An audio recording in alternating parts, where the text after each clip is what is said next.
FearScape Media Network, exploring the unknown, one podcast at a time. Support for this podcast comes from the Psychic Social Experiment.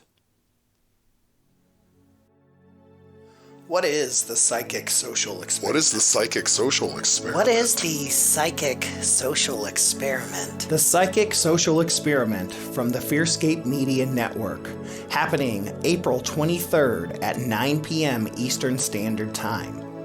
Join the spooky crew of FearScape Paranormal Podcast, the rock and roll ghost hunter himself, Keith Age, and famed psychic medium, Scotty Rorick, for a psychic social experiment. Scotty, whose mission is to bring spiritual understanding to people searching for answers, will lead everyone in an interactive remote seance via Zoom to attempt to contact the spirits of a famous paranormal location. Be a part of this live studio audience for this fun and interactive live YouTube show and event. The event will begin with Scotty leading a meditation to heighten our intention and set the stage for the spirits to come and convey their messages. When the seance is complete, your hosts will be asking some of you to share in what you experienced and felt during the meditation, and see if many or even all had a shared experience that others can corroborate. It will be a fantastic evening of communing with the spirits, and potentially for some, very transformative. Don't miss out on this opportunity to expand your mind and broaden your psychic horizons. Tickets are only $6 and are now available at www.fearscapemedia.com/psychic. Act now to secure your spot for this amazing event and YouTube show.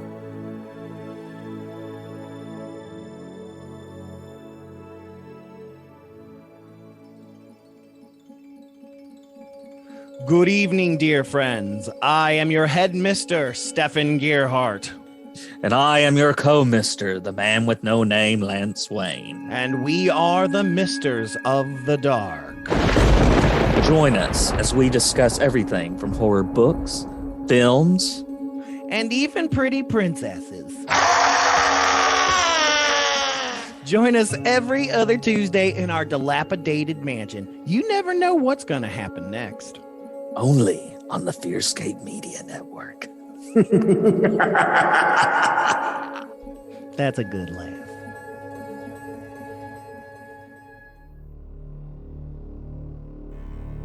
Thank you for tuning in to FearScape Paranormal Podcast. We are on a journey to understand and to discover the phenomena that seems to exist all around the globe. We invite you to join us on this journey into the unknown.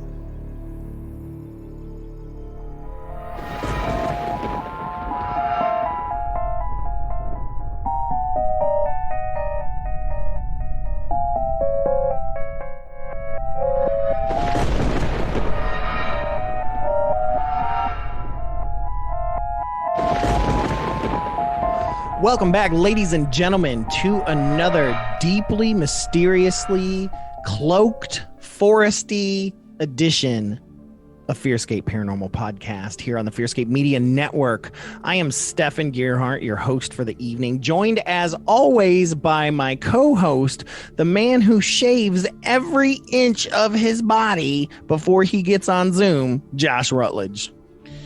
You know, I want to be aerodynamic because I want to slip right into the astral plane, right? So that's like I don't know. I've got a mix of the movie The Abyss as well as like Fringe kind of mixed together, but instead of the deep tank filled with water, it's filled with like amniotic fluid. Well, so that's kind of like Ghostbusters 2, or they find the river of ooze and they fall inside. Not ooze, slime. Yeah, the river of slime. Ooze is Teenage Mutant Ninja Turtles, but yeah, don't get it mixed up, man. Don't get it mixed up. But yeah, we've got a really cool show for you guys. Thank you as you always do, tuning in and taking a listen. We've got some really cool stuff to talk about, but the big one is we've got an interview with our good buddy Wayne Barnes, founder and researcher of Bigfoot Sasquatch investigations. He is amazing. Not only that, he's part of the podcast Weird and Wild West Virginia, who, you know, we've had Joe Perdue on before, good buddy of ours, and he introduced us to Wayne. He's also a prolific artist, does some really badass art, man. I mean, this guy has just been through it, man. He's actually just across the river from you, Josh. So yeah, and you know, jack of all trades, right? So that's right. But yeah, make sure you guys stick around after the break to listen to that sweet ass interview.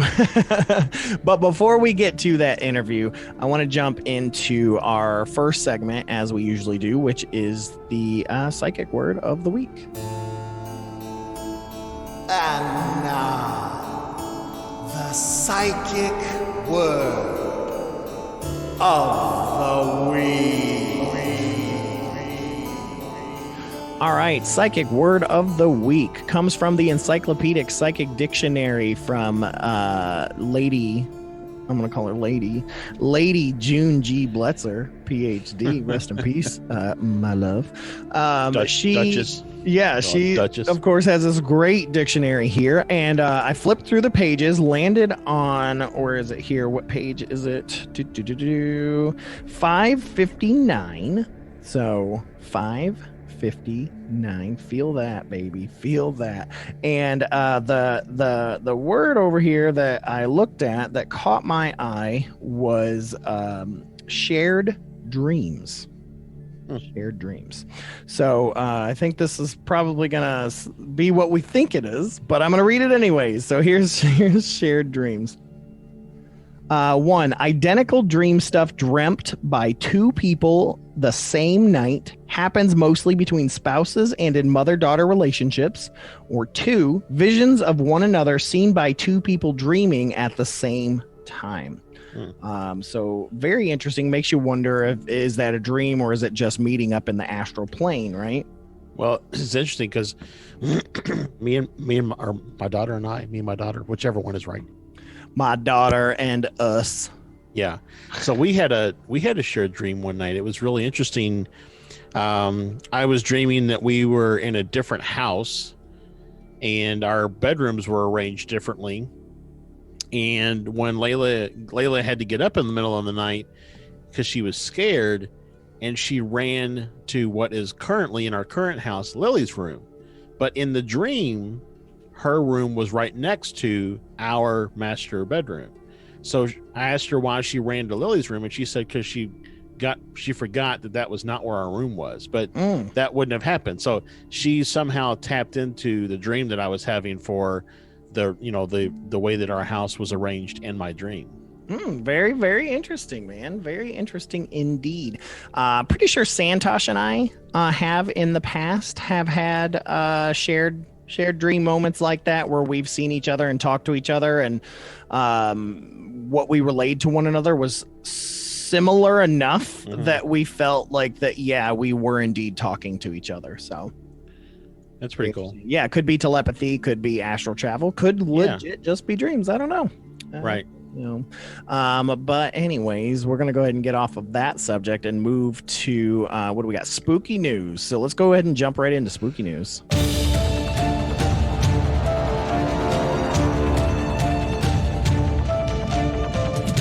All right, so I've got some spooky news this week. This comes from Forbes.com, and it's not necessarily like a, this happened, a news story, but it kind of encompasses what we've been feeling. The headline reads, 2021 is shaping up to be the year of the UFO.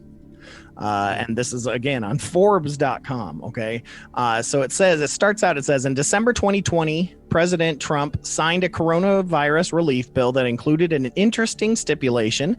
The bill set into motion a 180-day time frame in which the U.S. intelligence agencies must tell Congress everything they know about UFO sightings via an unclassified report. Remarkably, in what sounds like the opening crawl of a sci-fi film, the report must also include an analysis as to whether or not UFOs pose a threat to national security. As the deadline inches closer, public interest in UFOs has started to spike, recently encouraged by an interview with Trump's former intelligence director John Ratcliffe, who stated, "Frankly, there are a lot more sightings than have been made public. Some of those have been declassified, and when we talk about sightings, we're talking about objects that have been seen by Navy or Air Force pilots or have been picked up by satellite imagery. That, frankly, engage in actions that are difficult to explain, movements that are hard to replicate, that we don't have the technology for, or traveling at speeds that exceed the sound barrier without a sonic boom." Public interest in UFOs and alien abductions spiked during April of 2020 as the Pentagon, of course, confirmed the authenticity of 3 videos showing unidentified aerial phenomenon shot by Air Force pilots. And of course, alien invasion and abduction has become a popular meme recently on social media due to everything there. Of course, we also had last year the Facebook event Storm Area 51. They can't stop all of us. The mysterious monolith happened. And then to add to all of that, in January of 2021, thousands of CIA documents on unidentified flying objects were released in a massive document dump that the agency claims includes all of their records on UFOs. And then this adds here, don't forget, there's also Space Force. And he continues on, I'll just go on from there. He just talks about all the sightings that are coming forward that they're finding here and there, as well as other governments coming forward and saying, yes, we think disclosure needs to happen, that this is going to be a very popular year for UFOs.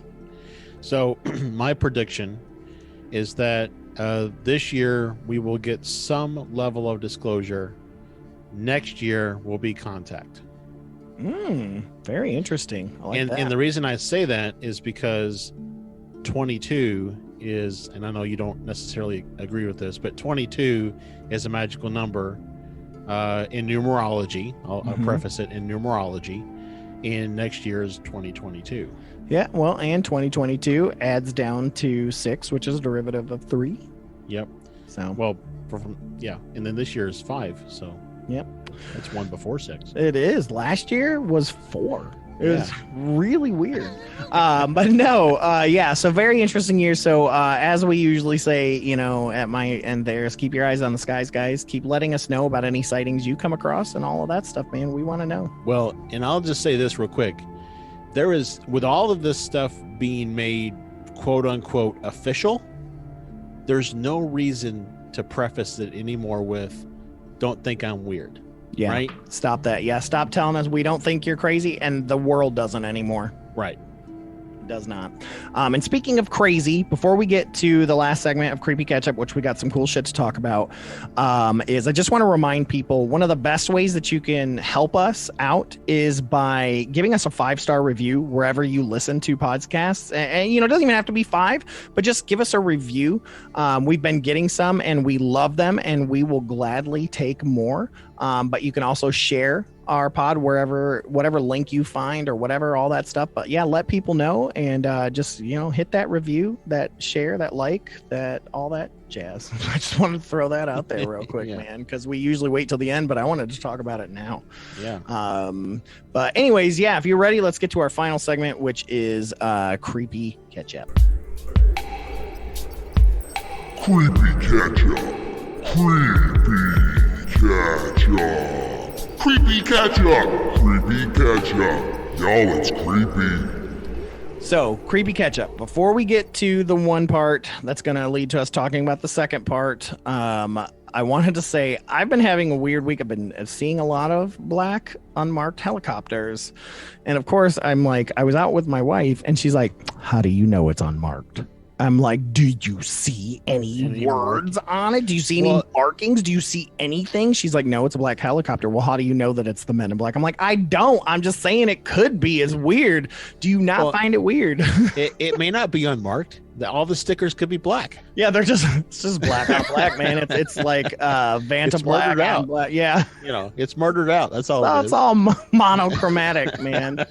But yeah, I mean, she even saw one. I was like, it's just sitting there. It's staring at us. Like, why? Why? Well, what are they doing? And like I said today, when we were talking about it, like Olaf said, I mean, it could just be that the phenomenon is taking them close to where it's taking us, and we're just kind of in the same space at the same time, but they're not aware of us, although we're aware of them. But they're so on and so forth. So it may just be quite simply coincidence because we're both looking into the same things. Well, so the crazy thing that happened to me was with the helicopters is last night I went to go pick up my aunt from the airport who's coming to visit this weekend, and hopefully we're going to Jerome that Longhorn Paranormal talked about, so that's going to be a whole cool thing to talk about next week.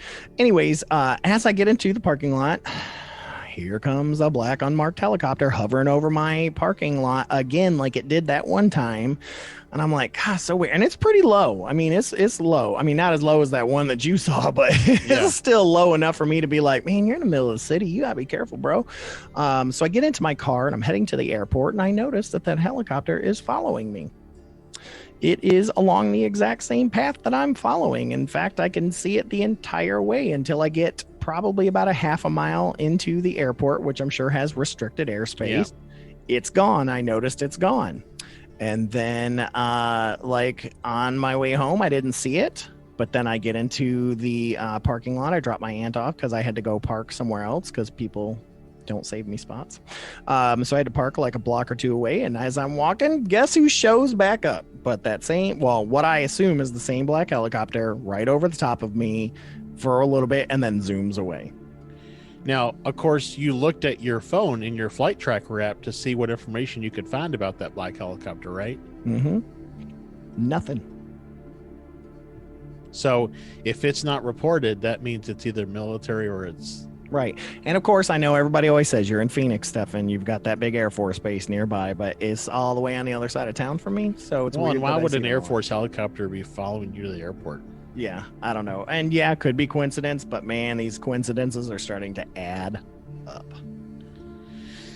You know what? And it's funny because, and I'll just make a little side comment here, but I was talking to somebody else today on a Facebook group, and it comes a point when coincidences cease to be coincidences. And the point that I was making with them is they threw up like the whole pareidolia thing.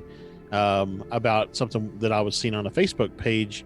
This is not the conversation you and I had. It's different, but anyways, and I was like, just because pareidolia, whatever how you pronounce it, exists, doesn't mean that every sighting of whatever right. should be every discounted. Face that you see is right discounted. Yeah, I agree. So, but anyway, so is that your creepy? Because I have something else before we get into the other. Yeah, go ahead. That was all I had.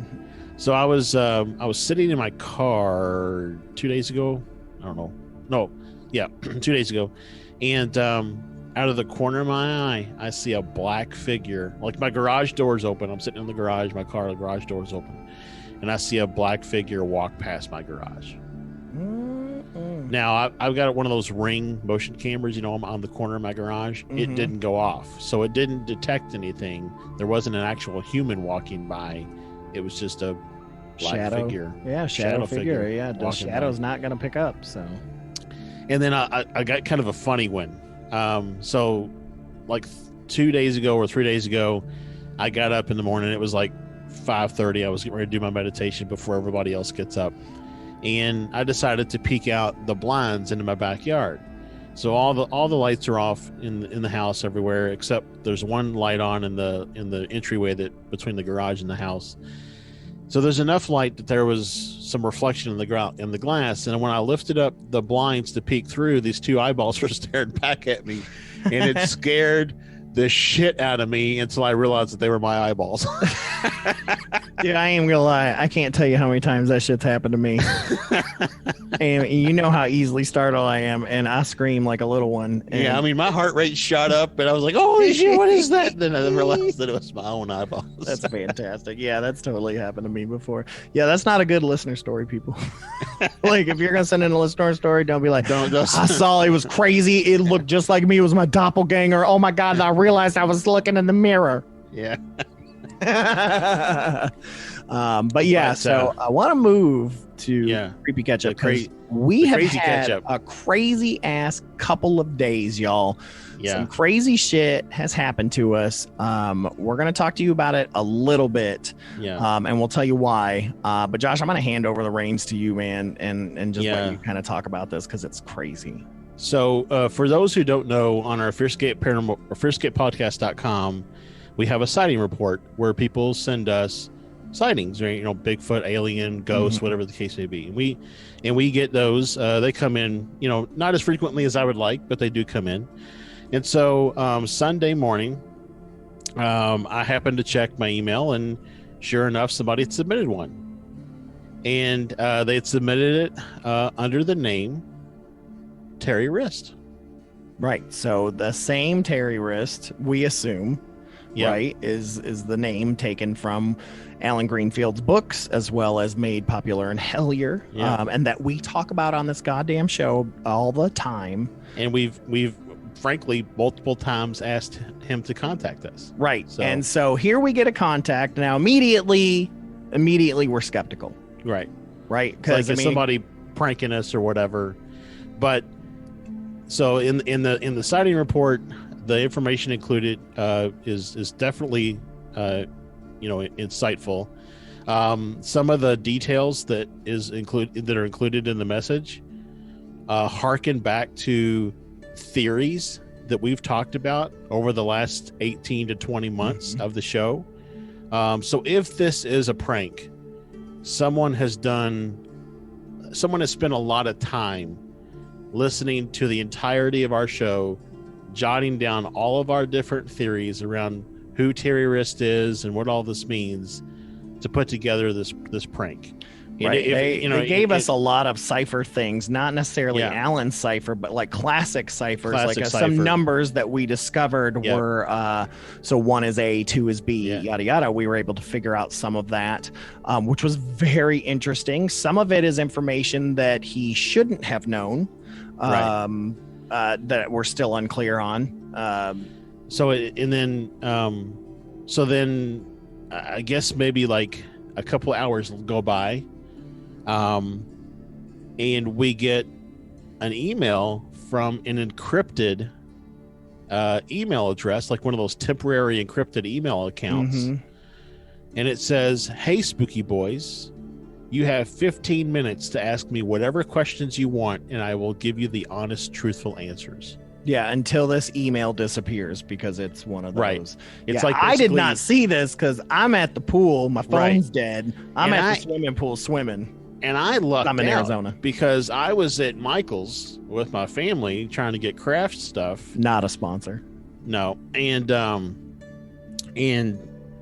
luckily, like my kids had to go to the bathroom, so I walked them over to the bathroom, and I'm waiting for them to come out, and I decided to check my email, and that's when I see it. So I see it about 9 minutes into the 15-minute window.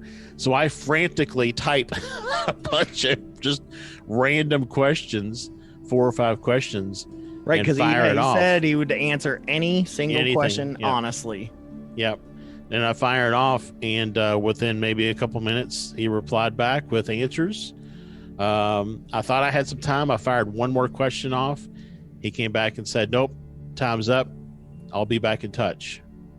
So I mean, it's definitely interesting, and I will say, the lead that he gave, so we didn't say that. He told us to look into something, right? Not only did he tell us to look into something, but this thing that he told us to look into, that we did some research into, connected to an Estes session, right, that we had, and a Ouija session, and a Ouija board session, that's all made some crazy connections. And like, now we're looking into this. It's spawned this whole investigation now. I'd never even heard of the lead that he had given us, but we are finding treasure troves of information. Right. We've even gotten last week's guest Olaf in on it, because Alan's been sick, so we haven't been able to talk to Alan about it, and so we've had to get Olaf, and he's in on it. It's crazy. Yeah, there is so much information that's come out just today alone. I don't even know what tomorrow is going to bring. That being said, yeah. So you all may have picked up on, we're not giving a lot of details, and that's somewhat intentional, because a lot of the information that we're finding is still very much, as the Hellier folks would have said, it is a live investigation, and we don't want to necessarily give too much information away. Also, some of the information we're finding involves individuals, and we don't want to necessarily name them off to potentially, cause people to start harassing them or something to that effect. Mm-hmm. Yeah. However, this has created a group of us now. So far, us and Santosh and Olav have been doing some deep digging. We're looking into one of Olav's friends as well, getting into the research. And essentially what this has allowed us to do and is helping us to do is to create something that we are happily and jokingly but seriously calling Wristwatch. Yeah. So, and if you would like to get in and be a part of the investigation, all you have to do is join our Patreon. Yep. We are going to, because we feel like this is going to be an ongoing mystery, but not something that we can spend full episodes on all the time. Yeah. But we want to get that out there. So we want to make that exclusive to Patreon members only, where not only will you get to see the screenshots of the emails sent and all that stuff and our research and the things that we've found so far, but you'll also get to become part of that mystery as well, that we will gladly take your leads and your information and look into those to see if you can help us kind of get on this journey, because it is, I mean, I hate to like tease the dragon here, but it's incredible the lead that he gave us. So and there's connections to Gray Barker, there's connections to Neil Armstrong, Richard Shaver, Neil Armstrong, NASA. So a couple of Air Force bases. So, it's a big deal, and the rabbit hole is tumbling quite deep. So, and they can go straight to our Patreon by going to fearscapepodcast.com/support, correct? That is correct. That is correct. Yeah, you'll be able to get on there and be able to set up a monthly donation or whatever it may be. Anything. I mean, we're not setting tiers in that regards. We just want you to be a part, and we want you to be a part of the investigation as well. This is where we will share any updates, any news, as much as we can without, sharing people's identities and things like that. But this is crazy. Like I said, if it would have just been Sunday and it would have been left at that, we wouldn't even be talking about it. But there's been new things happening every single day since then, and so this will be coming out a week from now, so we'll have a whole week's of information coming out soon too, on top of the 3-4 days that we've already got. So make sure to go to fearscapepodcast.com/support, sign up for our Patreon so that you can join Wristwatch with us. So all right, well, let's get moving on, unless you got anything else before we get to break, Josh. Nope. All right, well, let's get over to Wayne. We are so very excited to have Wayne Barnes again. So stick around after the quick ad break and check out our interview with our Sasquatch expert, not expert, that's French, Wayne Barnes.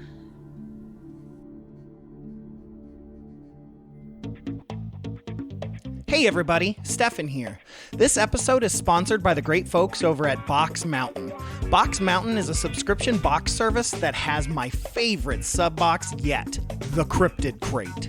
You see, Josh got one of these for his birthday, and I was super jealous because it was packed full of merchandise pertaining to cryptids. The box he received first was all about the Flatwoods Monster, which of course is one of our favorites, and it had a t-shirt, a book, a patch, mug, and some awesome stickers. So I checked out the price to get one for myself, and let me tell you, it is well worth the value. These make excellent gifts for yourself or even friends that are cryptid lovers as well. Now, if you use the coupon code FearScape, you will get 25% off the first month for any new subscription or 10% off individual purchases. So go ahead and head on over to fearscapepodcast.com/cryptidcrate now and get yourself one today. All right. Thank you, everybody, for sticking around after the break. We have the man himself, Wayne Barnes from Bigfoot Sasquatch Investigations, co-founder and researcher there, and a buddy of our buddy, Joe Perdue, who got me connected to this guy. Wayne, thank you so much for coming on FearScape, man. We appreciate you taking your time with us. No, guys, I appreciate y'all having me on. I'm always I'm always a little humbled when somebody wants to speak to me. Well, you know, we're a little humbled when people actually want to talk to us. So that's, you know, that's and don't hit leave meeting, you know, like right. That's what I like. Oh, it's you guys? No, I'm sorry. I've actually left. Well, gentlemen, just so you know, if you couldn't figure it out beforehand, you're all going to get my Zoom cherry, I guess. Ooh. Oh. Splash it, baby. Yeah. Yeah, this is the first time for me. Oh man, we'll try to make it nice and comfortable. So. Yeah. I'm giddy as a schoolgirl. You should be for now. But no, thanks, man. Hey, well, hopefully this will help you, you know, anytime in the future, because it's a great, not that Zoom's a sponsor or anything. No, but it's a great, especially, you know, especially for, you know, COVID really helped us push that. And now that I live out in Arizona, it's helped Josh and I work really well together. So it's really great. And then you're very close to Louisville as well, correct? Yes, I'm just across the river. Yep, that's 'cause I lived over in Clarksville for a number of years, and so I love my Southern Indiana. So that was the other reason we were excited. Yeah, Joe was like, "Hey, I know a guy near you guys." So very excited, man. Yeah. So, but yeah, let's get talking. I want to just jump right in, man, and get talking. I mean, you're interesting. But your organization is also interesting. So let's talk a little bit about BSI. So give us a little rundown on that for folks that don't know. Well, BSI is Bigfoot Sasquatch Investigations. Me and my buddy, I guess we've been friends since, I'm going to show some age here. Since I was like 15. So I'm getting ready to be 51. We've been friends ever since. So we've always had, it's weird, me and him have had a lot of the same likes and dislikes music wise. Heck, we even had the exact same surgery at one point in our lives, you know, not at the same time. I was about to ask. You know, the surgeon just turned around and did you him next, giving you know? you a kidney does not count as the same surgery. But no, it's weird. I mean, we both had the same interests, and I guess in about 2011 or 12, we got to talking, you know, more about Bigfoot and things like that. And he was like, he called me up one day. He's like, "Okay, you got to come up here. We got to talk." And so I showed up. He's like, "I'm interested in starting this group, and I can't think of anybody else I'd want to start it with but you." He goes, "What do you think?" And I was like, "Heck yeah, let's do it," you know? And because we've always been fascinated by it. I mean, heck, we grew up like most people our age, watching, you know, In Search Of and, you know, $6 Million Man, all those, absolutely. You know, where you've seen all that. And we've just always been fascinated by it. So we wanted to really get into the research part of it and figure out what's really going on, because there was not, growing up, we didn't have that much information about it. Yeah, we talk about that all the time, and we're just 10 years younger than you, so it's, I mean, that was still, we didn't have a lot either. It was the library and the old guy down at the end of the street. Well, and especially if you grew up, you know, in the Bible Belt, then a lot of that stuff was, you know, frowned upon as being, you know, anti, you know, whatever, religious, Christian, whatever the case may be, demonic or whatever the case is. Yeah. Mm-hmm. Yeah, if only they could see us now, huh? Yeah. I know, as our numbers are starting to get higher and higher and higher. Yeah, so we got started and we did some research, and we actually, one of our first, I guess, real research trips, we used to always go out in the woods and, you know, hike and do all that. But when we really went out, you know, we found some tracks, and kind of caught us off guard because we wasn't expecting to find anything like that. You know, we were just out in a known area. Yeah. And we come across some tracks, and we recorded all of that. And, you know, of course, we didn't have plaster. We wasn't thinking about all that. Mm-hmm. And, you know, it kind of just, boy, when you find something like that, it really, that curiosity and that, you know, that adrenaline really starts going and it doesn't last for just that day. I mean, it gives you that fever, and you just got to keep doing it. I mean, it's the same way, you know, I've always, so for me growing up, ghosts and stuff were always like, yeah, they might be a thing. But for me, I always knew there was extraterrestrial life. I just knew it in my being that there was something out there extraterrestrial. But until I had my first UFO sighting, that was when it actually triggered for me that, hey, what you think is real.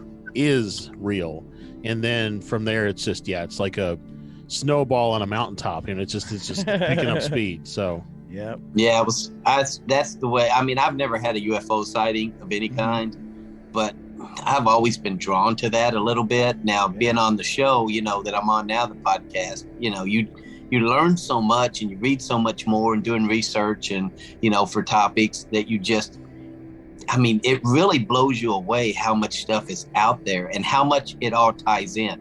Yeah, that definitely happened to us for sure. You just start researching something and it like opens some paths to some other stuff that you weren't thinking about. Next thing you know, you're looking into some stuff. And then, if you're like us, and I know because your guys' podcast is very similar, it's like all of a sudden you start to realize how all of this weird stuff is connected, Yeah, it's like that's the interesting part. 2 days before this UFO flap started, there were 3 Bigfoot sightings, and then, right before there was 3 Bigfoot sightings, there was a poltergeist, that started happening up the road, and it's like, well, did all these things happen coincidentally, or are they related somehow? So. Right. It's funny. We've talked about that so much on and off the air about it. It's almost like certain people, and we've kind of zeroed it in on, it seems like people, because I'm an artist, and the people that I deal with on the show are artists, and it's almost like you're more open, because your brain is more creative. You're always thinking that way, and you're more open-minded, that it seems to almost let things in or make you susceptible to be seeing things that normally people wouldn't see. Yeah. It's interesting because Josh and I, he's definitely more analytical. I'm definitely the more creative, artistic brain, though we both share little bits of the piece. But it's interesting because we can both come at something from 2 different angles, and all it does is just push that theory even further because we've got 2 separate ideas looking at something and coming to a similar conclusion just from different angles. That's what I find fascinating. Yeah, it's remarkable how much, and we talk about it so much about how things just like, you'll be talking about Bigfoot, and then 2 shows later, you've done some research and you're like, well, wait a minute. This sounds like, during this UFO investigation that we're talking about, sounds like something Bigfoot oriented or paranormal. Or, it's just, it's unreal. Well, speaking of wild and weird West Virginia, that's the perfect, Mothman is the perfect example of that. You've got UFO flaps, you got cryptid sightings, there's hauntings, there were all these different things that were happening around that same time. And then this huge tragic event as well, all in like this realm is crazy. Yeah. Well, and I was going to say, something that we talk about quite a bit, and when we had Ken Gerhardt on a couple months back, he was talking about how all these different cryptid sightings that happen all around the country and all around the world, they're just localized names for the same phenomenon. And so, how many times do you read about something, and when you actually read about the sighting or you read about the characteristics of the cryptid, you realize, hey, wait a minute, that sounds a lot like this other tale over here. It's called something else over here, but really it's probably the same thing. And I think that's probably, we're talking about, the differences between Bigfoot, Sasquatch, Yeti. Capes, yeah. It's probably all somehow even related in the same species, just maybe different parts of the globe or regions or whatever. What are your thoughts on that?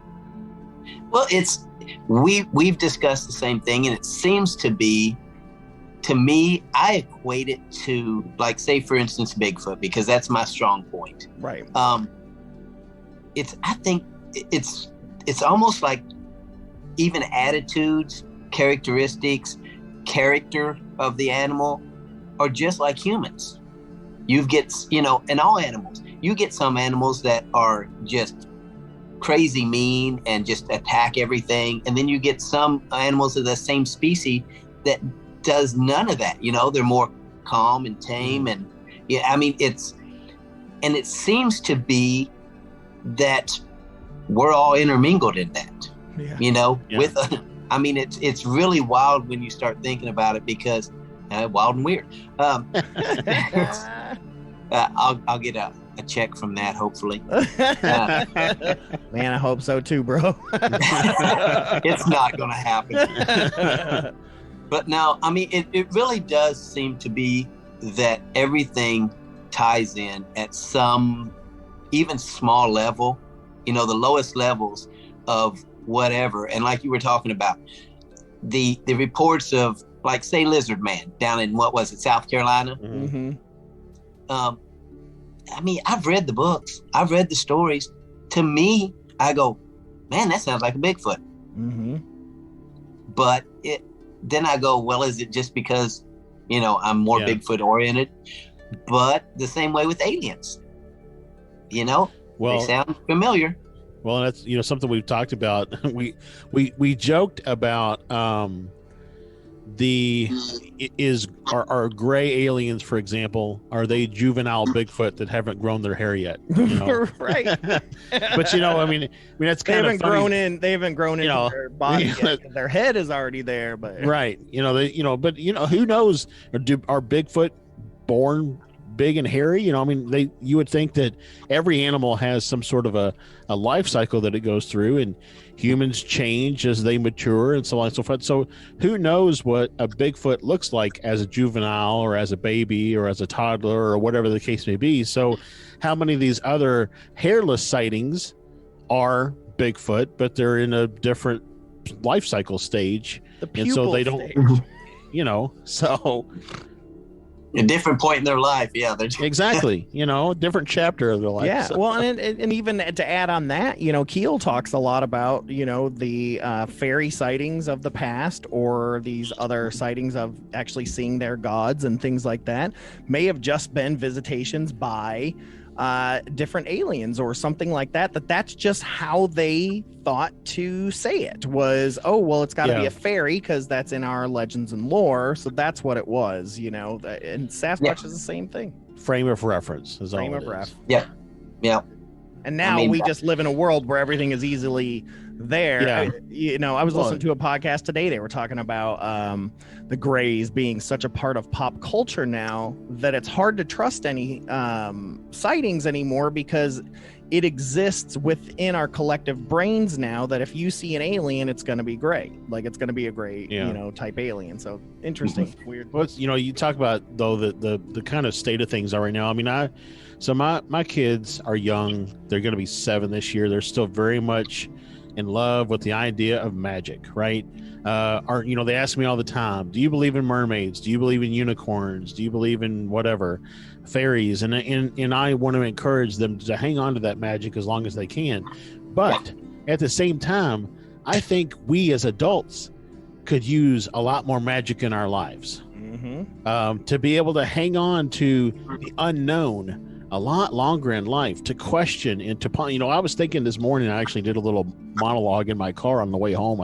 I tend to do that, and obviously I never record any of that stuff. I need to, but I was thinking, we humans need, we love a mystery, and the current UFO, Bigfoot, all these things are mysteries to us, and we have to solve them. I realized the other day that all of my investigation, I could spend the rest of my life looking into UAPs, UFOs, the paranormal, Bigfoot, so on and so forth, and I will probably never solve that mystery. But the quest of trying to understand the mystery and understand it for myself is what drives me to do it. We need a mystery.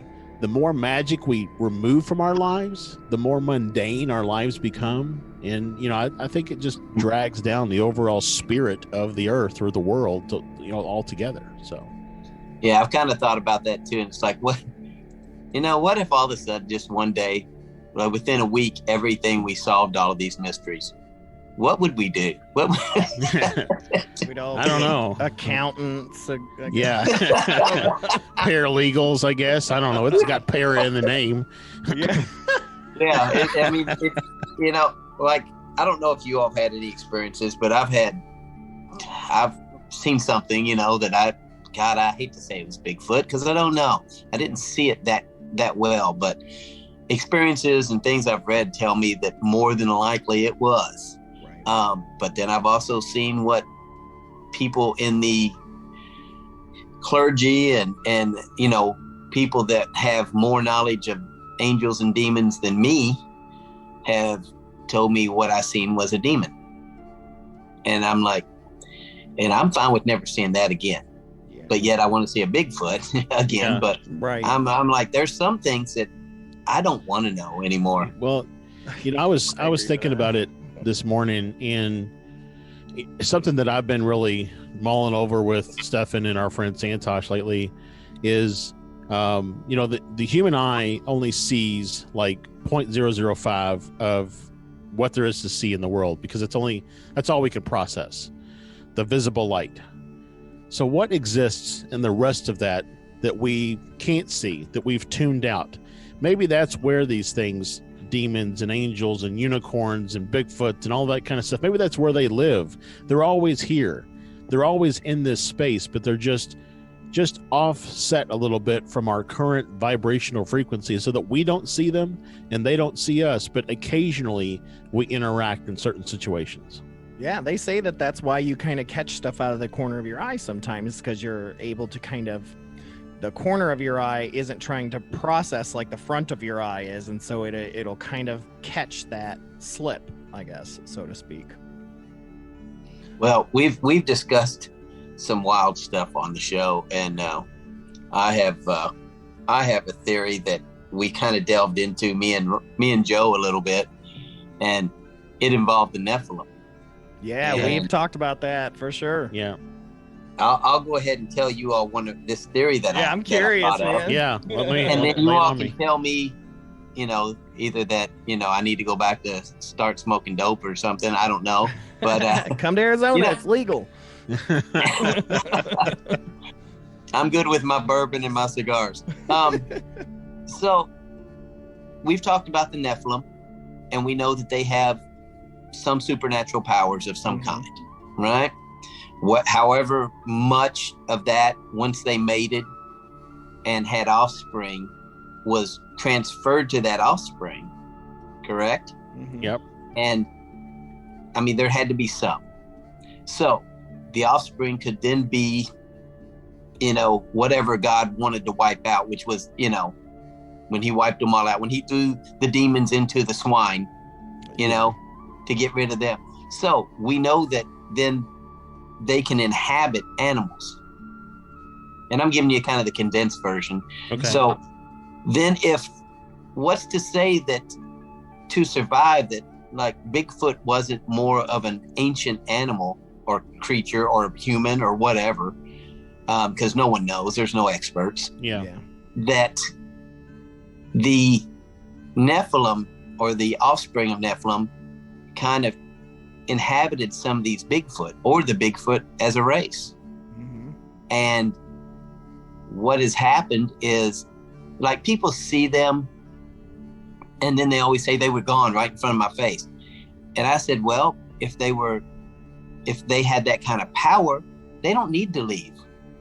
They can, much like, and I always refer to, like, say David Copperfield. Mm-hmm. If David Copperfield can make you believe he just made a car or the Statue of Liberty disappear because it's all in your mind. Yeah. Right?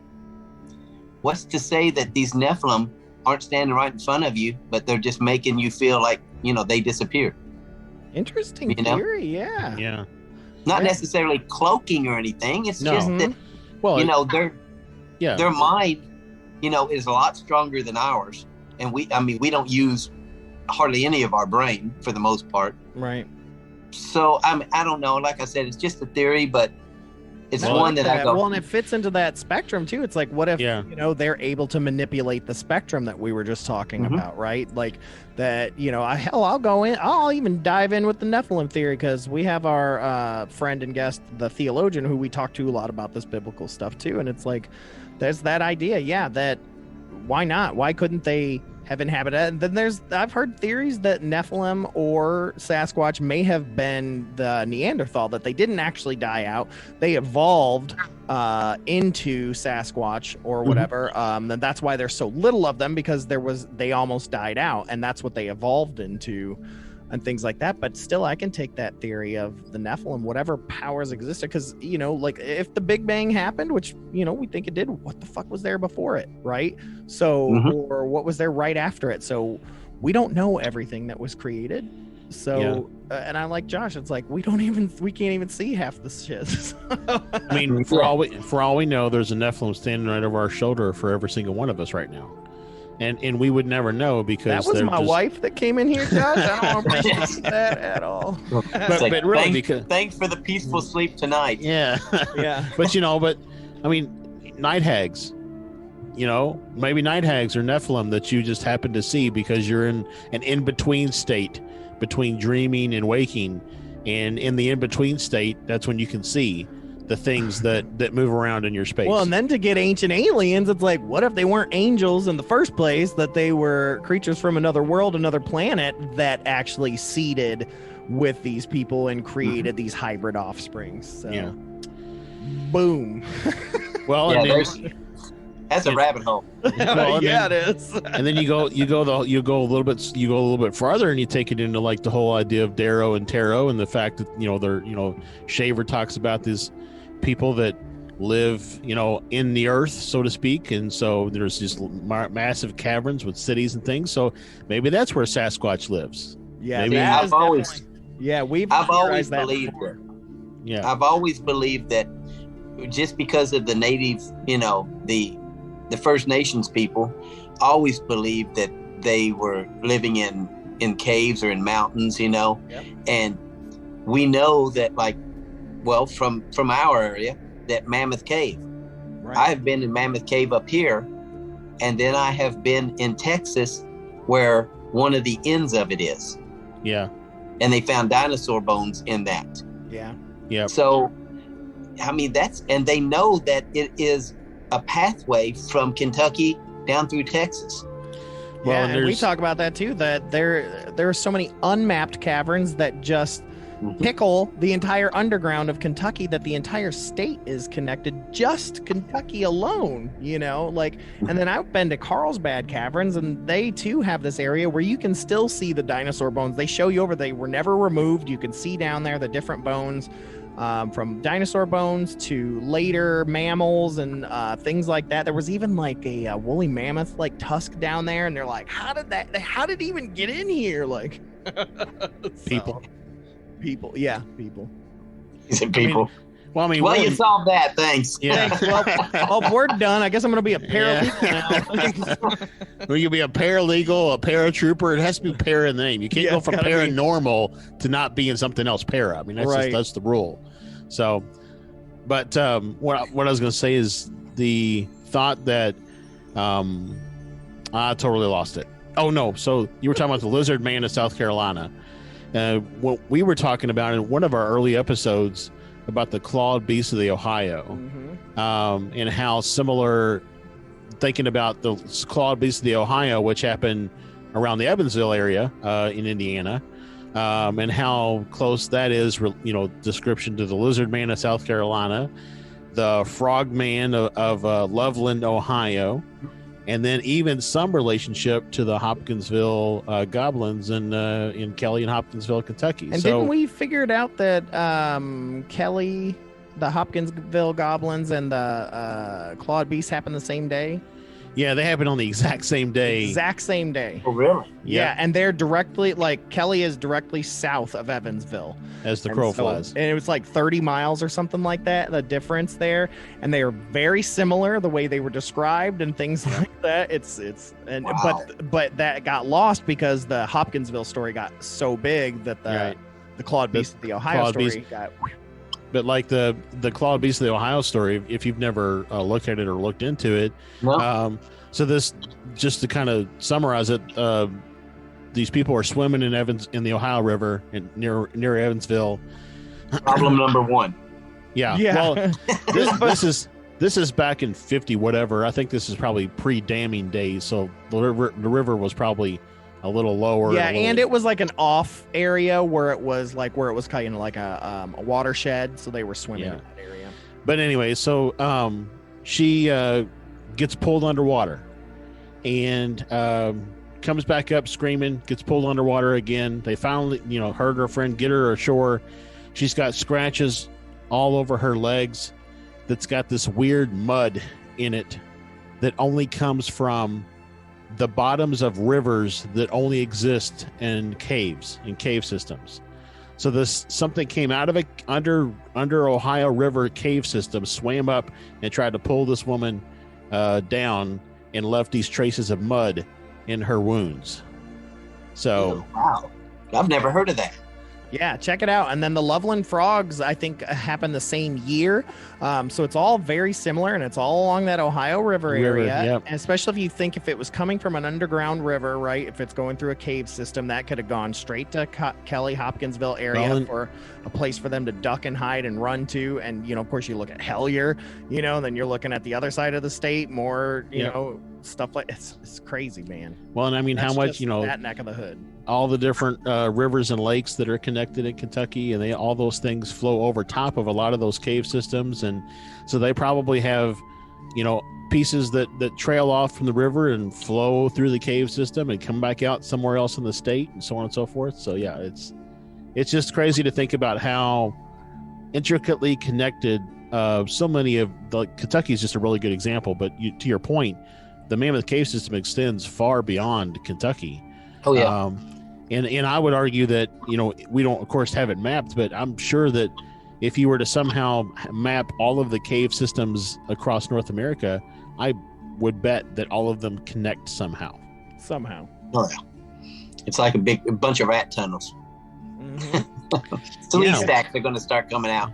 With Bigfoot and Taro and Daryl living inside of them. So exactly.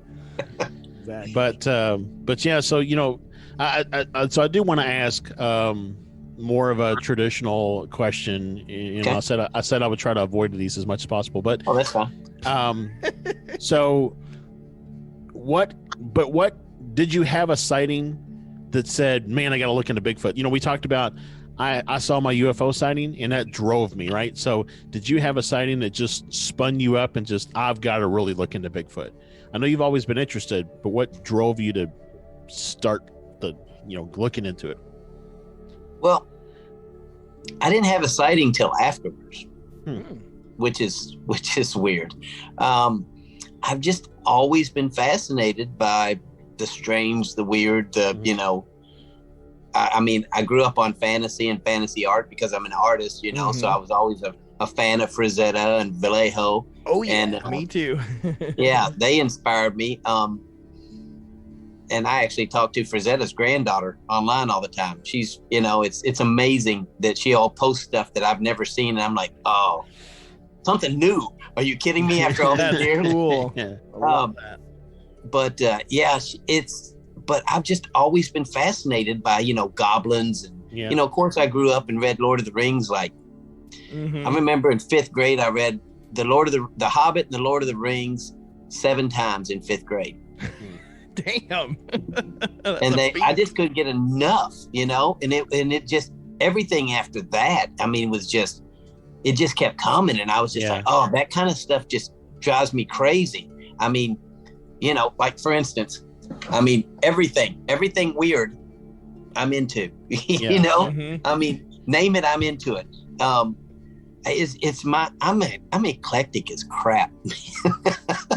But there was no one moment that I went Bigfoot. Yeah. It's just, I guess over the years, my buddy asked me and we thought it would be a great, if nothing else, at the bottom of it, I guess we probably thought, if nothing else, it's 2 buddies that are getting to spend some quality time together, Right. Amen. And enjoying the woods, It's like going fishing. Nobody goes fishing to catch fish, right? It's to spend time and drink beer and pee off the side of a boat. That's what we all do fishing for, right? So, yep. I don't do that. Yeah, I jump in the water and pee. Oh, okay. So you get parasites? That's all. No, I just stay warm. Okay. They got that one little fish that'll swim. No. Yeah. Yeah. Boy, we all heard that in Boy Scouts. Boy, let me tell you. And in every movie now since like 1990. Yeah, really. Oh, for sure. Well, I was always afraid of getting leeches. That's why I was never swam. Oh, Stand By Me has scared me. Yeah. Forever. But that's why I just found out. So there's this area out here called Montezuma's Well and Montezuma's Castle. So it's these cliff dwellings, blah, blah. Well, down a ways a little bit was this place called Montezuma's Well. And I was looking into it. It was like this really great well. And I was like, oh, I wonder what kind of fish are in here. Because it all comes up from the cave system underneath.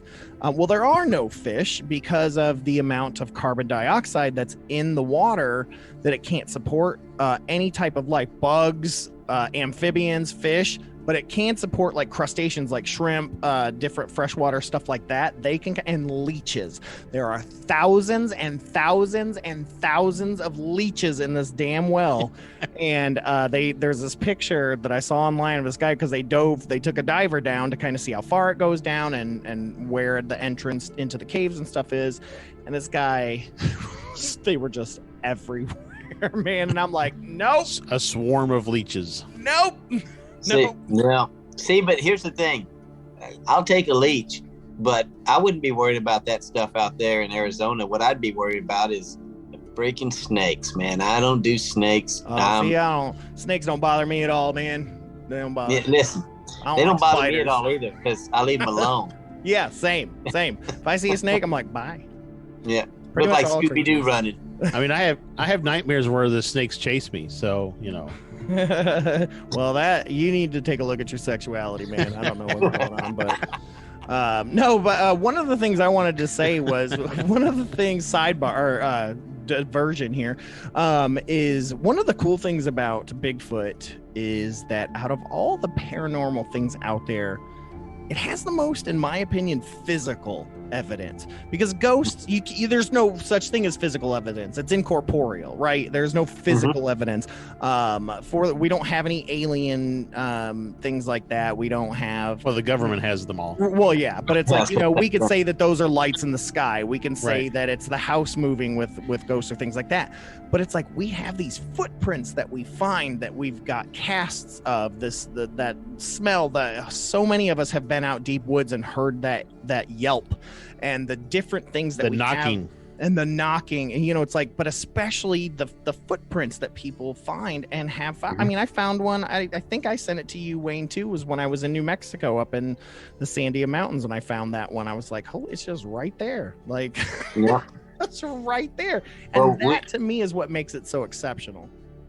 We've actually found some hair samples. We've yet to get them tested because we sent them out to someone, and we're not sure the tests were done or even done properly or even done at all. Right.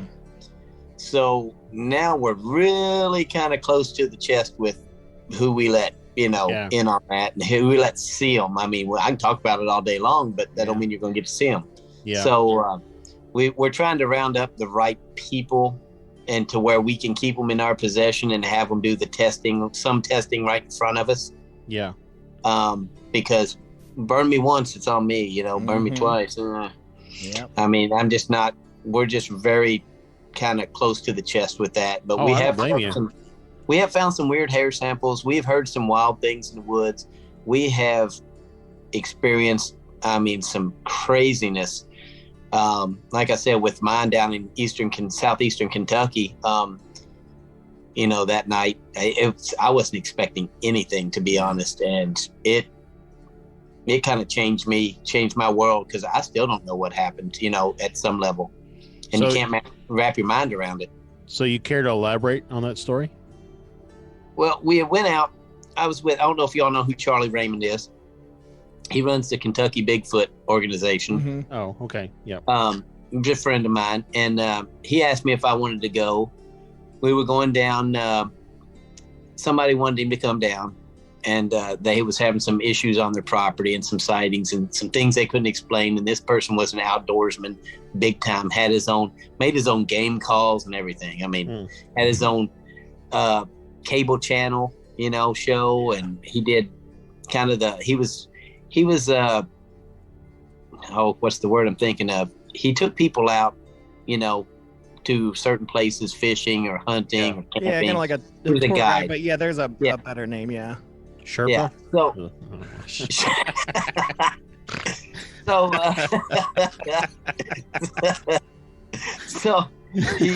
So we went out there, and before we got there, we helped, and I'm gonna, pat Charlie on the back here because it was a great thing, and the townspeople. They had a couple kids that were dealing with cancer, and it was, of course, a coal mining town, and so when the coal mining left, they were poor.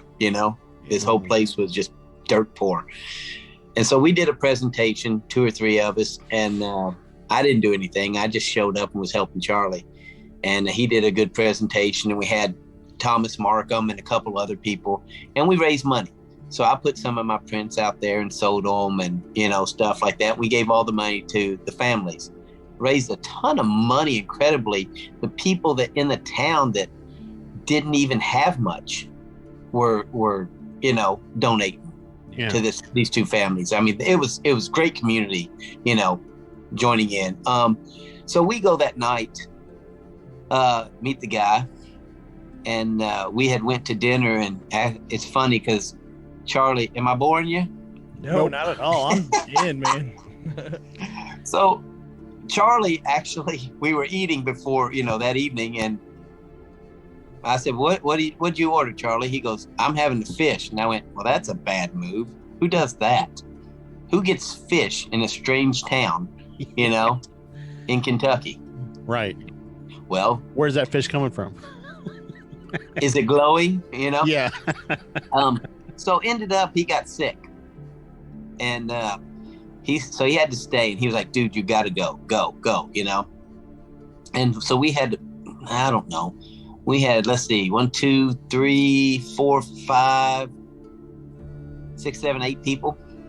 And so we're just going. He's telling us about the land. He was part Indian, and his grandfather was a shaman, and he's telling us about the land. And there used to be a cave on there before all the strip mining and everything, and they dynamited some spots, and it actually caused the cave to collapse. That there was some old paintings on the walls, Native American paintings, and you can't even get to it now. He tried, and he said it's just all collapsed in. Jeez, and that sucks. Yeah, so he's telling us about all his experiences and what's happened, and we had thermals and everything going out through there, and we kind of got up to the top, and he told me, he was like, I said, didn't you say there were some caves around here? He said, yep. He said, if you keep going down that path and around, he goes, it goes around like the little valley there, and they're right there. And he goes, they're not far. And I was like, well, I'd like to go there. And he's like, not tonight. And he's like, there's just strangeness going out here, Wayne. I have people have things thrown at me. I see kind of things out of the corner of my eye. I hear whistles all the time. And he knows the birds, the animals. He goes, it's none of those. So, to cut to the chase, me and someone else kept feeling like we was hearing something. So we kind of stepped away, and we found some weird tree things and, formations, and like the tree was weaved in another tree, like 10 foot up in the air. And it was like, it's impossible that the wind blew it over. Yeah. It was basically broken off, and you could tell it was wrapped into it, weaved into a tree, 2 or 3 trees. It was weird. And so we go over to the edge, and I work my way around the edge, and there's a big valley, and man, it was dark. And I said, there's something down there, because I kept hearing it. And I used to hunt a lot. So what I would do is when I thought I heard something, is I'd close my eyes and just listen until I could pinpoint where it was. And that's what I did. And I opened my eyes, and I just knew there was something down there, and I didn't know what it was. Yeah. But the more I looked and looked at it, and it was dark. It was right at where the trees started again. It got dark. There's a different level of darkness right there. Yep. And I felt kind of weird, like, dizzy or something. And I was like, my heart started racing. I was like, what the hell's going on? And so finally I got up, And I was like, I'm going to let them know that there's something going on over here. And I got up and walked back over to them. They were probably about 30 yards away from me. And they said, I was telling them, and they was like, dude, what's wrong with you? And I was like, I don't know. I don't feel real great right now all of a sudden, but I basically passed out and they caught me. Wow. And so they were like, they checked my pulse and they were like, dude, your pulse is just off the charts. And then after I passed out and I was away from there for a few minutes, they kept me over there for 5-10 minutes. Everything went back to normal. I was fine. And they was like, dude, stay away from there. You know, maybe something's going on with you. And I was like, yeah, maybe, but I don't have any issues, you know, other than, you know. And so I walked back over. I went back over there against their wishes and sat down about the same spot and listened, and I could hear something moving again. But it was kind of that movement of like something trying to be quiet. Mm-hmm.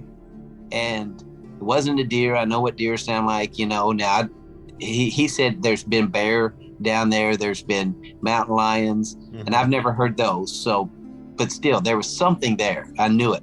And I started kind of doing the same thing again, closed my eyes and focused to where it was at and opened my eyes and was just kind of looking, and boom, it hit me again, dude. It was like I knew it where it was, and I was just watching and watching and watching, and I started getting that feeling again. Wow. And so finally I got back up, kind of went back over. I was like, dude, it's happening again. And then I felt fine after a few minutes. And they were like, okay. And then we heard something up above us moving, like it, you know, like it knocked the edge of the rocks off. And they actually were falling. And we were like, what the hell is going on here? So we stayed around. And then we decided that maybe if we left a couple people up there with a FLIR and we walked on, you know, back, we'd take, because there was a couple women with us, and we was like, we'll head back down, you know, and leave a couple of you here in our thinking. I mean, we're not very smart, obviously, but we were like, maybe we can fool it to thinking the mass is going this way, you know, and something will happen, because it seems to be the less people, the more something happens. So we went down the hill, and we actually stopped under a big tree that was, you know, just like a big bold tree, you know. We were underneath it, and one of the guys actually said, I'm gonna take a nap, and he laid down, and it was the cousin of the guy's son, you know, so his nephew, and he lays down, and me and his son are standing there talking, and they all went down the path a little bit more, and they were standing there talking, and real quiet, just whispering, and me and his son was standing there talking, and we all had lights on our hats, but we had them turned off, you know. And I look up, and I'm looking up the path, and so it went up, and then it kind of turned and went back up, like, you know, like a little S. Yeah. And I was like, oh, I was like, here they come now. And I seen this big figure walking down the edge of the path. And I said, hey, I screamed, you know, hollered out. I said, hey, I said, we're down here under the tree. And as soon as I said that, it stopped dead, and it hit me. That's not our friends. And it stepped across the path, and that path was wide enough to get like a little, kind of like a little Ranger or S10 or a little, you know, four-wheeler up it. Stepped in, was disappeared, gone. Well, at the same time, I'm running up the hill towards it. Don't ask why, I don't know. But I'm just shitting and getting up the hill, and his son is right behind me going, did you see that? Did you see that? I was like, I seen something. He goes, was that a damn Bigfoot? I mean, he's screaming as we're running up. It was a Bigfoot. Tell him. He goes, oh my God. I mean, so he's seen it too. And we're standing up there looking, and I'm looking for tracks, prints, broken, anything, you know, I can find. Of course, it's dark, and I'm doing my best to find anything. And about that, I don't know, probably about 5 minutes after we're up there looking around, you hear some talking, and here come our friends walking down. They had their lights and everything on, and they're like, what are y'all doing? And I tell them what's going on, and they're like, what? And we're freaking out. You know, we looked around, didn't find anything. We go down the hill as we're leaving, and we're it's so muddy and nasty, which is weird that we didn't find any tracks, because I definitely seen something, and he did too.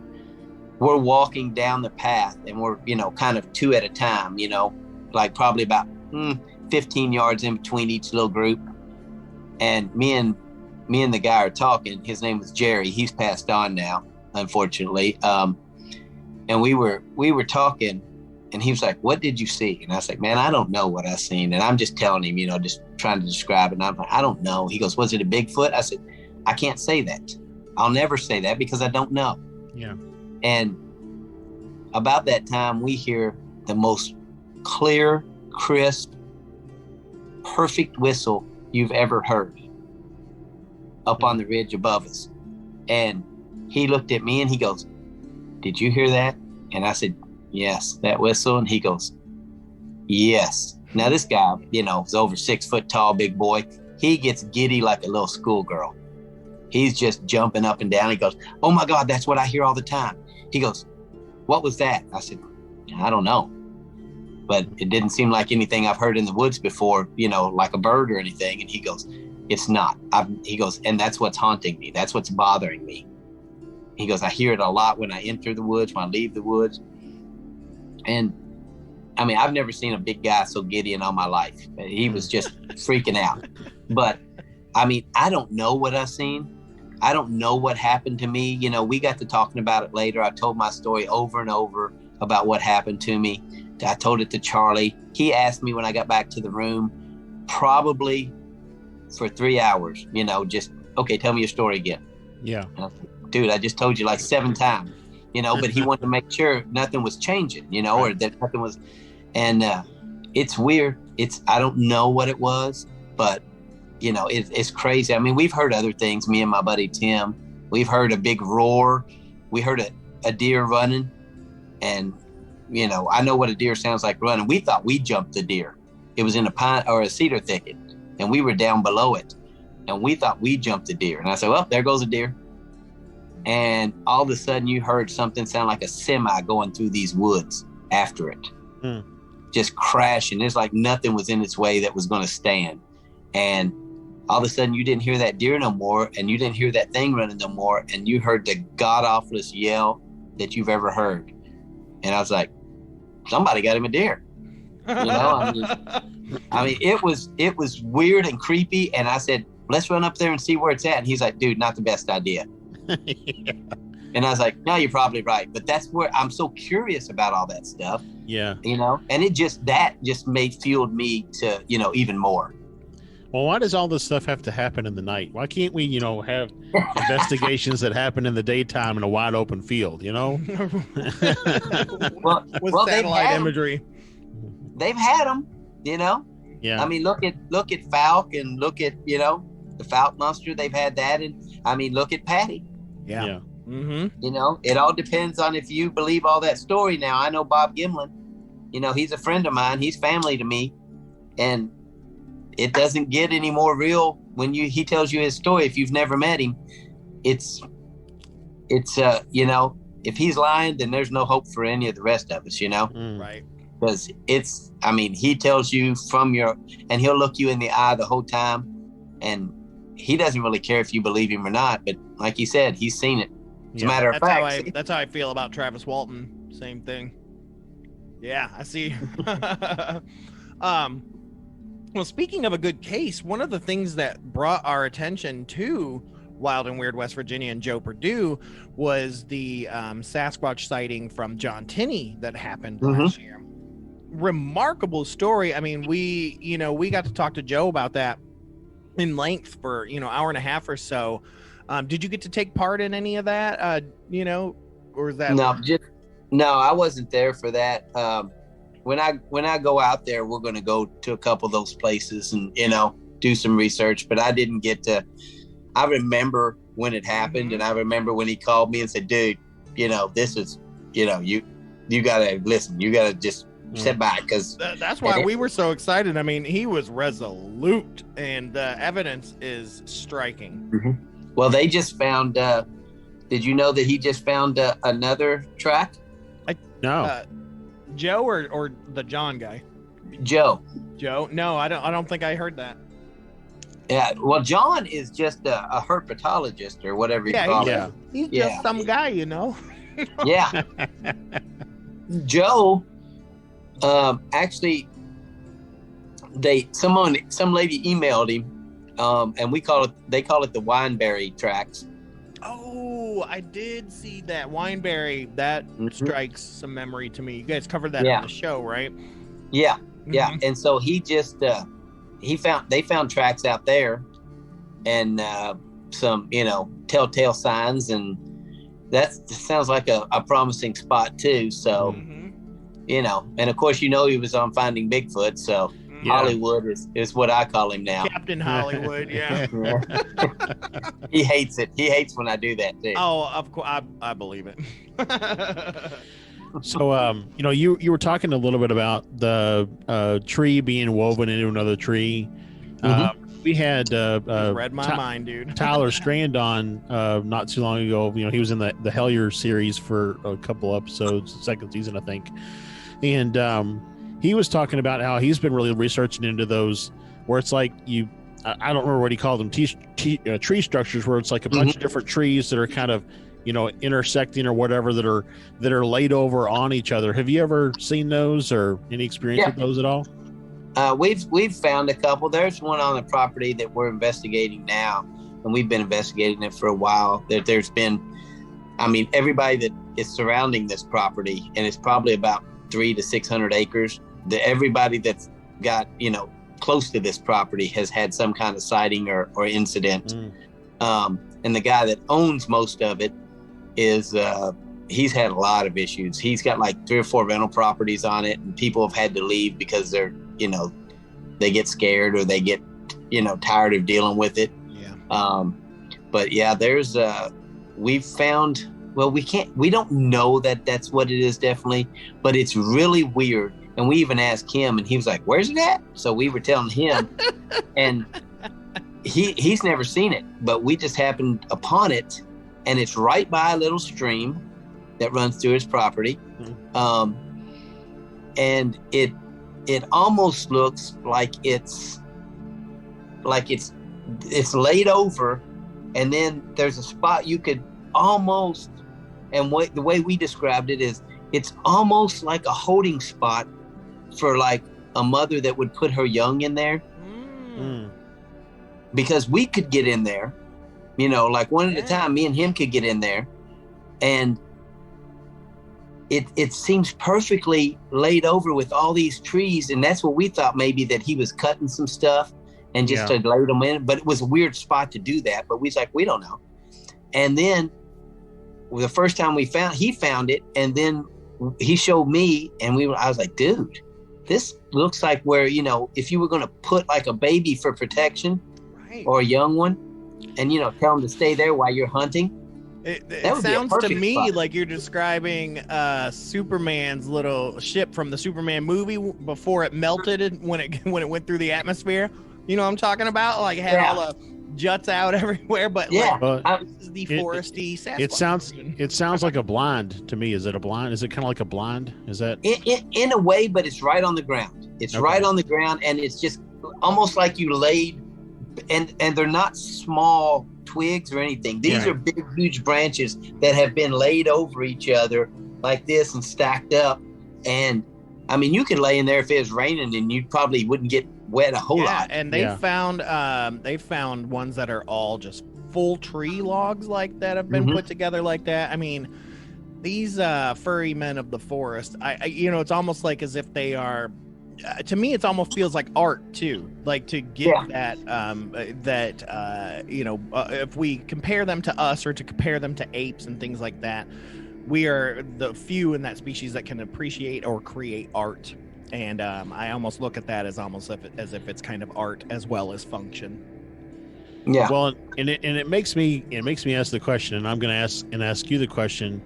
I think a lot of people think that Bigfoot, Sasquatch are either, like Stefan said, Cro-Magnon man or whatever, but it's implied that they're, for lack of a better phrase, dumb.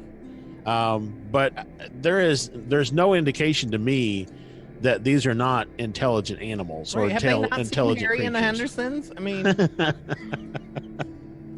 I don't think they're dumb at all. I think they're very highly intelligent. Yeah. And I think that they probably, everybody says, because they don't use tools. If they were so smart, if they were smarter than us, then why don't they have cars and everything? Blah, blah. Well, they don't need that. That's not what I you hate know. that Right. egotistical Yeah. way of looking at things. It's such a human thing to do. Yeah. That we're the top, you know. Right. Oh, we're the top of the food chain. No, we're really not. Yeah. We assume that other life needs to look like us or be created like us or do things like us. Yeah. I mean, it's just Well, I mean, there's, I mean, I don't know how much of the population it comprises of, but my brother is one. There are people who would really like to get away from all that stuff and just live in the woods, off the grid, and hunt for their food and grow their food and all that kind of stuff. And my brother would like to do that. He can't because he's got 2 kids and they have to go to school and all that kind of stuff. But I mean, or you got like the wild man of Kentucky. Right. But I mean, there are people though that the closest they get are probably just going out on the weekends and camping and stuff all weekend long. But I mean, yeah, I mean, so many of our problems I think are caused by so many of our conveniences that we've created for ourselves. And so to assume that some other species would need those conveniences is a really poor assumption. So, well, and I think I think it's also disconnected us from the rest of the animal kingdom. Yeah. Well, and you think what drives humans is money. Yeah. So they don't need money. Right. You know, it's all survival for them. We're just too stupid to realize that. Yeah. Well, it's really, when you break it all down, it's all survival for us too. It's just a different type of survival. We are surviving in our concrete jungle as opposed to we have grown heavily dependent on others for survival as well. Right. Yeah. Yeah. We manipulate the situation to survive. So, but this is not a sociological podcast, so. But I will say we are at about the point where we need to wrap things up. So I wanted to give you an opportunity, Wayne, to kind of, you know, because you've mentioned a few things already. We've got BSI, we've mentioned Wild and Weird, as well as your art. And it's just, this is that time to kind of let people know where they can find all of that stuff, because it's all fantastic. And I've seen a lot of your art. It's incredible, man. And thank you. You know, so it's, where can they find all this stuff? Well, you can go, first of all, to the Wild and Weird West Virginia, which is wildandweirdwv.com. That's the main page. You can go to the podcast at wildandweirdwv.com/podcast.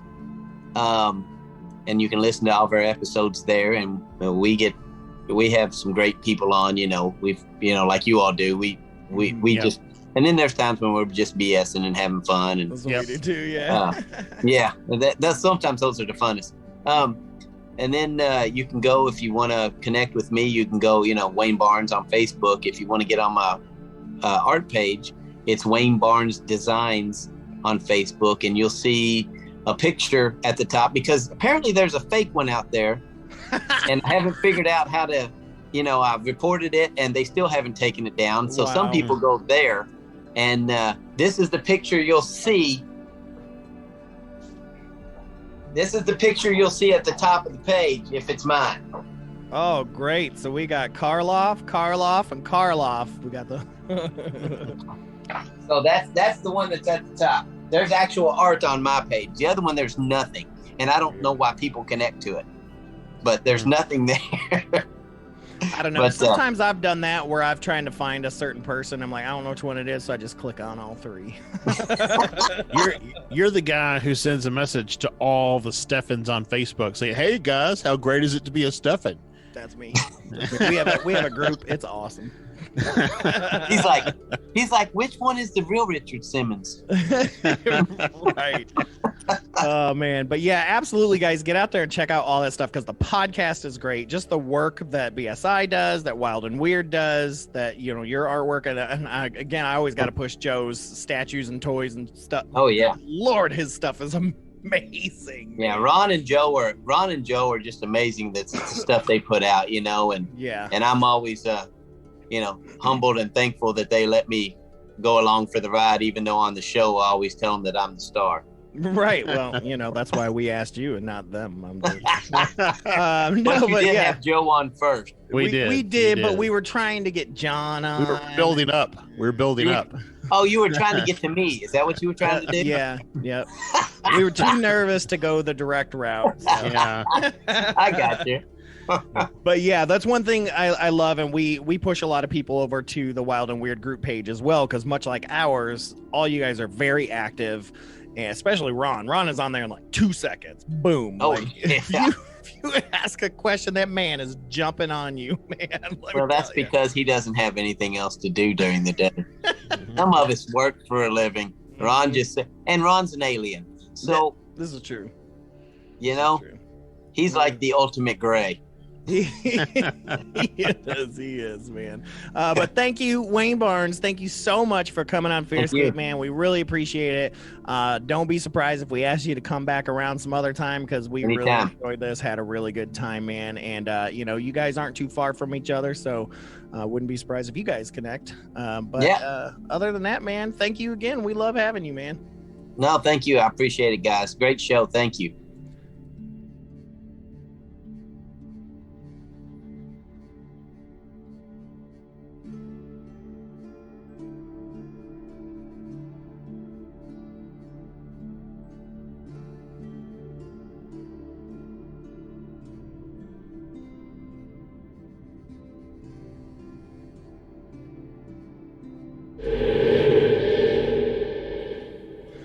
All right. Thank you so much, Wayne. God, that was so much fun, dude. And I know I say this every time, but it's like I could have talked to you for like 3 hours. We could have just kept talking, man, but nobody wants to listen to us ramble for 14 hours. But thank you, guys. Make sure you go check out Wild and Weird West Virginia. Check out that podcast. Check out their page. Check out Bigfoot Sasquatch Investigations. You can find them on Facebook. Check out Wayne's art. Oh, yeah, dude. His art is so good. Absolutely check it out and all that stuff. Again, thank you, Wayne. We can't wait to talk to you again.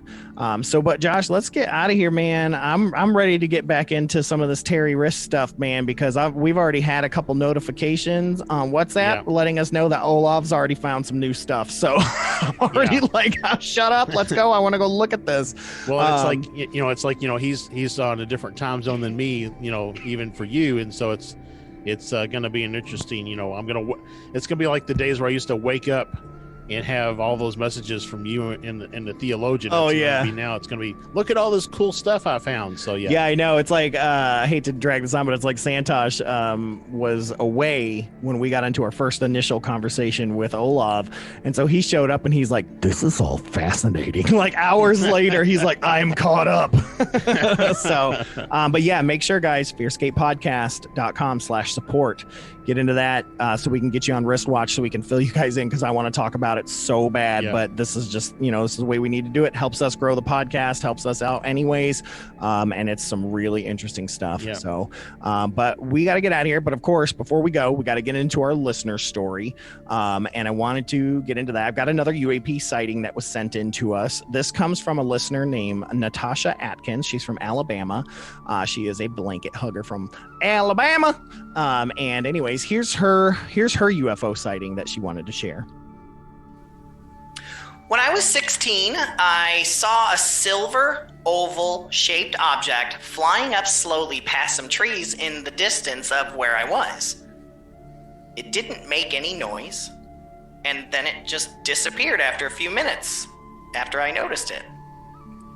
But then a few years later, I saw a big ball of light, kind of looked like lightning, okay? But it wasn't storming anywhere, and it just stayed in the same place, not shooting like a lightning does, boom, boom, boom, but fading in and out. And I watched this for at least an hour before it finally disappeared. And so now I'm wondering, what am I gonna see next? Yeah, so the fading in and out thing, we know what that is. Mm-hmm. Well, I love it because what I imagine is the way she described it, like lightning is a long stream of light, right? Making no boom for thunder, but it's just fading in and out, right? And it's like, so we usually see these in like a fireball, but it's like, we don't know physics of space, man. I don't know. But that makes me wonder, I don't remember if this was before your time or not, but that video that I shared years early in the FearScape days when I was heading up to Ohio where the sky was orange, just crazy orange. And I still to this day have not figured out what it is. I've never seen it since. And just that video and pictures that I got, no one's able to figure it out. We've debunked every like skeptics. Hey, this is what it probably was. We were able to research and find that wasn't it. That's almost what it feels like. It felt like there was a lightning bolt behind a cloud that stayed bright, like almost like it's crazy. Maybe it was swamp gas. It was swamp gas and weather balloons. Like that's actually what filled the weather balloon up was the swamp gas. Yeah. It's crazy, dude. But yeah, thank you so much, Natasha, for sending that in. We love our listeners around the country. We absolutely love you guys sending those in. Send those in to fearscapepodcast@gmail.com. Or like we mentioned earlier, go to fearscapepodcast.com and submit a sighting. Do it that way. You know, you can send in ghost sightings, cryptid sightings, alien sightings, Josh sightings, whatever you want to cite. Like you can send it in there. So, but again, one big shout out again to Wayne Barnes and the Bigfoot Sasquatch investigations and Wild and Weird West Virginia. Joe and Ron, we love you guys. But yeah, Josh, unless you got anything, man, let's get out of here, man. I don't have anything other than, you know, our store's still around, and it'd be great if you wanted to pick up some t-shirts. Or absolutely, and I'm going to be working on that soon to add even more content to there. So not just from us, but from the other podcasts from the FearScape Media Network, which you can go to fearscapemedia.com to go check out all the other shows. I'm going to be putting up merch for their shows as well, and you know that money goes to support you know, marketing and things like that for their show. So check all that stuff out. We love you guys. We're going to get out of here. So thank you guys so much for tuning in to FearScape Paranormal Podcast on the FearScape Media Network. This is Stefan. Keep your eyes on the skies. This is Josh. The search is now. Oh, I see what you did there. I see. Y'all don't even know. Y'all don't even know. So remember, folks, hold those blankets extra tight because things tend to get spooky when Terry R Wriste is holding that blanket over your head. Good night, everybody. Good night.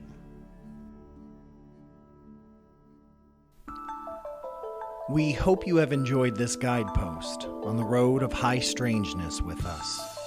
And we thank you, as always, for listening and joining our caravan to the weird and unknown. Please consider supporting us as we continue our journey to find the answers we all seek. FearScapePodcast.com/support.